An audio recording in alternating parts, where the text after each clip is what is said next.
So today we're diving into something a little different.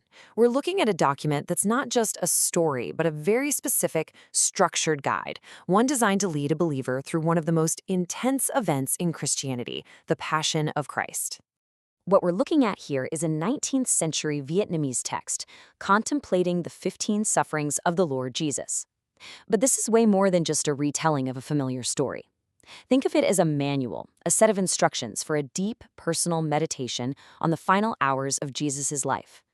And that really gets to the heart of what we're exploring today. How does a written text actually do that?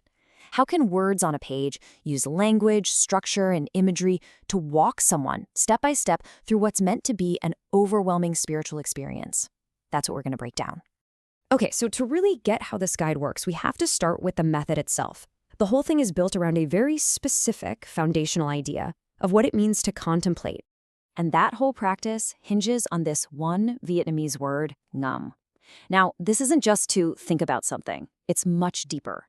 It means to gaze upon, to meditate so deeply and with so much empathy that you try to actually feel the event you're focusing on. That's the core action the whole guide is built around. So how do you actually practice ngâm? Well, the guide lays out this really clear 4-step cycle that repeats for all 15 sufferings. First, you contemplate a super graphic, vivid scene.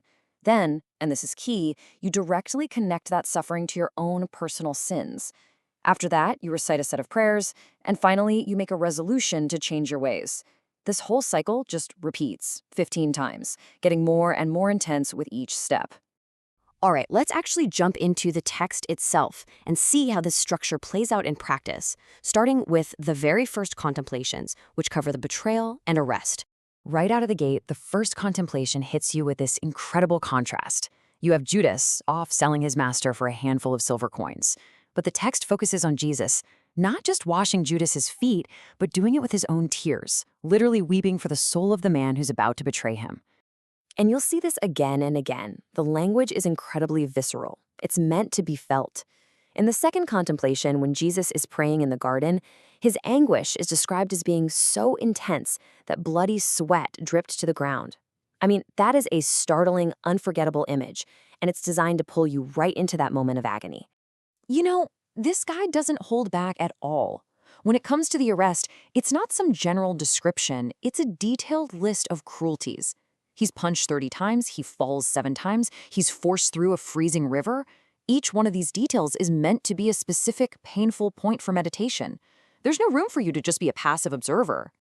So after that initial raw violence of the arrest, the narrative shifts into a different kind of suffering, a whole series of humiliating trials in front of one authority figure after another. What happens next is just this cascade of rejection and humiliation. Before the high priest, his claim to be the Son of God gets him a blow from an iron-gloved hand. Before King Herod, he says nothing, and that silence gets him mocked as a fool. And then finally, the crowd gets a choice. And who do they choose to free? The murderer, Barabbas. Each trial just shows a different kind of human betrayal. And you'd think there'd be a pause between these public trials, but no. The fourth contemplation describes this night of just relentless abuse while he's tied to a pillar. The text uses this absolutely staggering number to get the horror across. He is struck, it says, 400 times. The point isn't about perfect historical accuracy, it's about overwhelming the senses of the person who's meditating. Okay, so now we get to what the text really presents as the peak of physical agony before the cross itself, the scourging and the crowning with thorns. And again, we see these numbers that are just designed to shock you, to make you grasp the sheer scale of this suffering. During the scourging, the guide says Jesus took more than 5,000 blows from all kinds of different whips. And the result of all those blows? Well, it's described in absolutely unflinching detail. The text says his flesh was torn apart, his bones were visible, and his appearance was so destroyed that he didn't even look like a man anymore. The goal here is pretty clear. It's to create this pure, unvarnished empathy through sheer horror. Right after that, the guide breaks down the crowning with thorns, and it's less like a single event and more like a horrifying step-by-step procedure.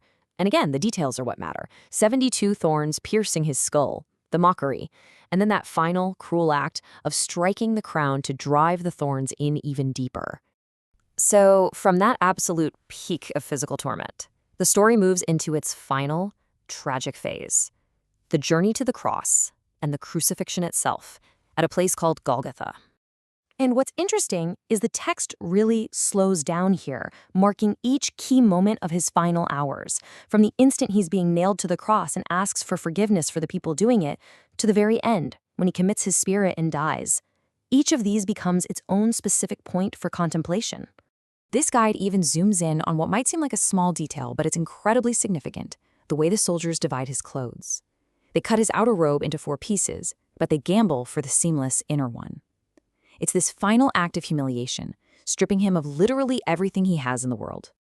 So after going through all of this, the graphic descriptions, the sheer brutality, you have to ask, what's the point?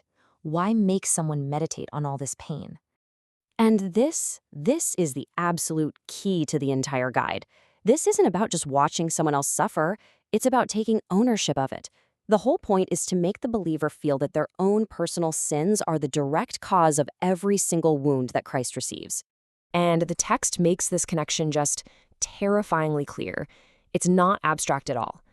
The nailing of his feet is presented as the payment for you walking the wrong path.